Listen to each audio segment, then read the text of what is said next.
understand the hustle, but it's the music that moves.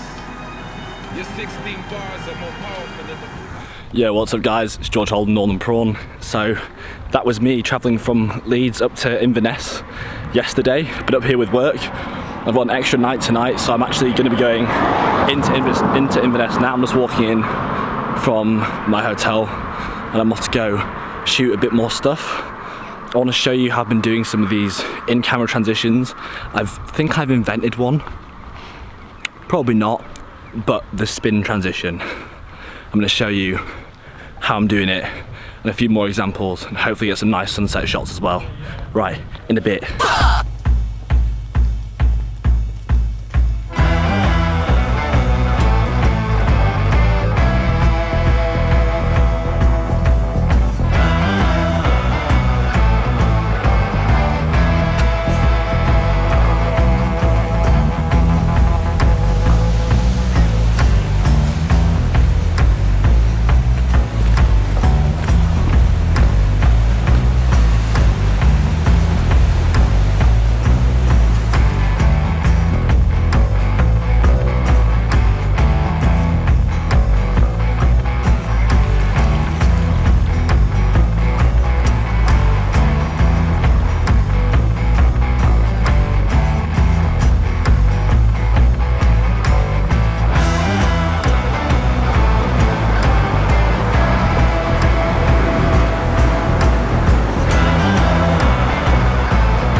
Okay, so I'm just in Inverness at the moment, trying to find a little area to do this next bit.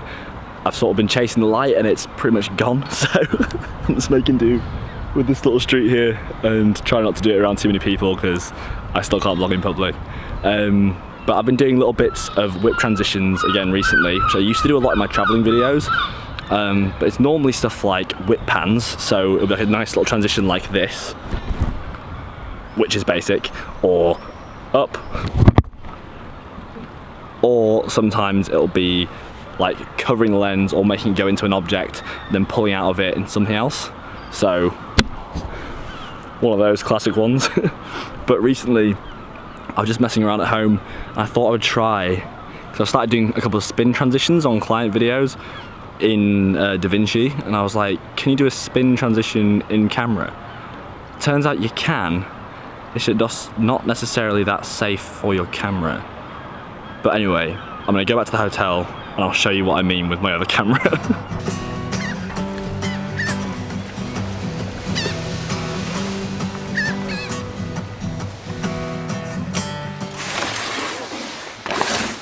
Okay, I got back to my hotel last night and I did not record anything. I've been up since like 5 AM, just wasn't a thing at all. So the in-camera spin transition isn't really something I've seen people document, and I just tried it recently as like just a bit of a joke at home, and then I have been using it a lot since I'm in Inverness, like the little bits of video I've been doing, because I like doing whip pan transitions. So you pan one way out of a shot and then you pan in the same direction with the same movement into the next shot, and same with the up shots like that, and the like going into an object and covering it up. You can do it where it's very much planned in terms of what you're going into, but you can also make a jump cut from say one environment to another environment much less jarring and much more convincing by using something like that, because it feels like it's all part of like the same movement.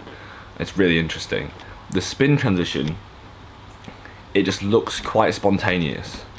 There's editing spin transitions which look like a whole effect, which they work in the right moment, but this sort of thing just looks like the camera was shaken up and like thrown in the air. So essentially all you want to do when you're doing the spin transition is at the end of the shot you want to leave, you know, come into the shot however you want, grab your subject, and then at the end, and this doesn't really matter too much if you catch the camera well or not, but just catch it, you just spin the camera into the next shot like that. So I normally do, so far I've been cutting it so that when it's at about 180 degrees, cut it there, and then the beginning of the next shot at 180 degrees, cut it there, and it'll come back in and the motion blur hides the cut. So at the beginning of the next shot that you're leading into, it's a bit more important that you catch it as steady as possible. I seem to be able to catch the 6D better. I think it's a bit heavier, it's a bit bigger. I'm not sure if with smaller cameras, I mean mirrorless cameras, it might be a bit harder, but it depends on maybe what size hands you have and how heavy the setup is that you have. So you're coming into the next shot, same thing again, but try and land as level with your subject as possible, but obviously you can adjust as long as you make a convincing camera movement that sort of isn't jarring or anything like that. That wasn't ideal, but that's the gist. I mean, yeah, that'll do for showing you right now. Right, anyway, I have to go get a taxi, go to the airport, and fly back to Manchester, then go to Leeds, then I'm off to Hull tonight to go shoot a live session, which I might take you along. Yeah, I'll take you along. Right, I'll see you in a sec. I completely forgot about this video while I was doing that shoot. Yeah, the shoot went well. Driving home now. Very, very tired. Gonna go to sleep. Got a wedding in the morning. Thanks for watching. I'll see you in my next video. I'll give you a cheeky quick look at this sunset over there because it's quite nice. And there's a wind farm behind me that you can't see. Can you see? You can sort of see. Okay, thanks for watching. Bye.